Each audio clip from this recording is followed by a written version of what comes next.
And ladies and gentlemen, I believe that we need to get together and give a huge round of applause to IIHE, to everyone who supported you, guided you, motivated you, encouraged you, including your parents and loved ones, to make sure that you are here today celebrating your success. So ladies and gentlemen, let's put our hands together to every single person who has been a part of your life.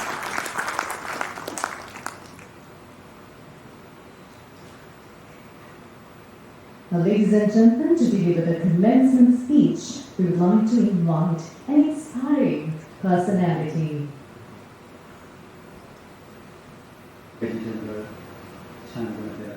Members of the board, members of the faculty, graduates, parents, good evening.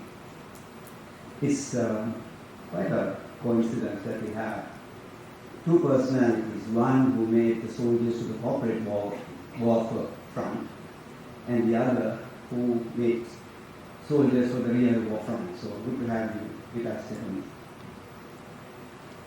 Very important day for all of you. Been waiting for this day. If you look back the day you decided to choose IIHE and the courses that I've been through, particularly with the part 2, the challenges are supervisors that put you through, and you will feel accomplished. And your families here will be very proud.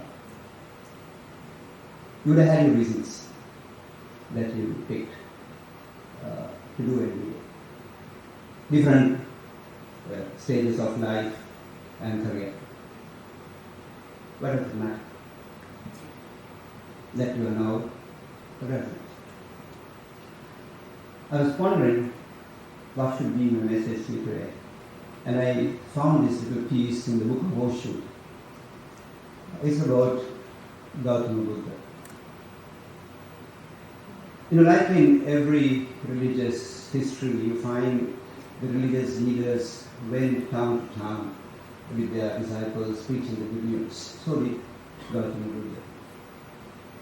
And they would beg for their food, the Buddhists they will understand, and they would beg for their shelter.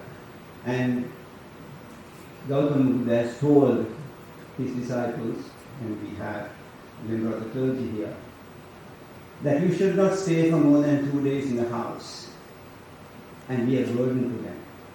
You should move away. Except for the monsoonal seasons.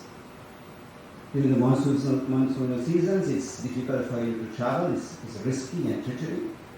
So you are allowed to stay about 2 to 2.5 months in a house.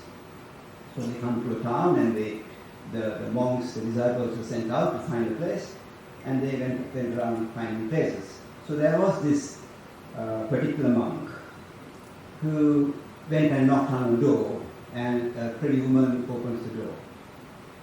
And she happens to be a very notorious prostitute in that town. And she was overwhelmed by the looks of this young, good-looking monk. And she said, "You seem to be looking for a place of board. Stay with me." But sensing the risk of him staying, he said, "Thank you for your invitation, but I need to ask the master." So they all came back, and this particular monk went on to Lord Buddha and said, "I have found the board, but this house happens to be a house of a prostitute, and she insists that I stay." And the rest of the monks were anxiously looking at the master to see what the response would be. And it is said in the book, the Lord Buddha very, very calmly said, "If she has been inviting you so affectionately, you should go stay." And then the rest of the monks were completely taken aback. How could a monk go and stay alone with a woman, that too, or with a prostitute? And then they all questionably looked at the master, and they said, "If our journey to find the truth is the right one, then let him stay. If the journey of the woman is the right one to find the truth, then I shall go there too."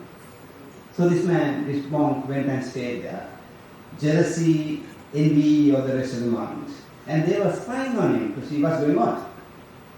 So it was winter, or rather monsoon, it was cold, and monks are not completely dressed, and she would give a silk for this particular monk to cover himself during the nights. And she would cook for him, she would dance for him, sometimes with minimum clothing on her. And the people who were spying on him thought, this guy is done, he's gone, he's finished. And then 2.5 months passed, and then they were assembling back again to start their journey. Everybody was there except for this particular monk. And everybody suspected, there you go, he's gone.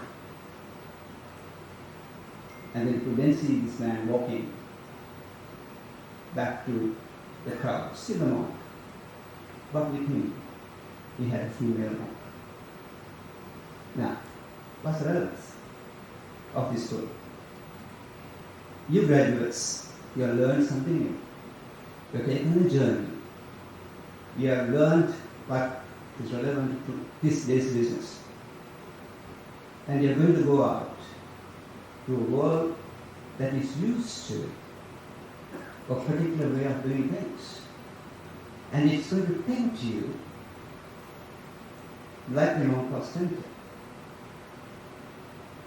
to join the herd and do what they do anyways. Then, what does it matter of learning? What does it matter of the search of the truth this monk was pursuing?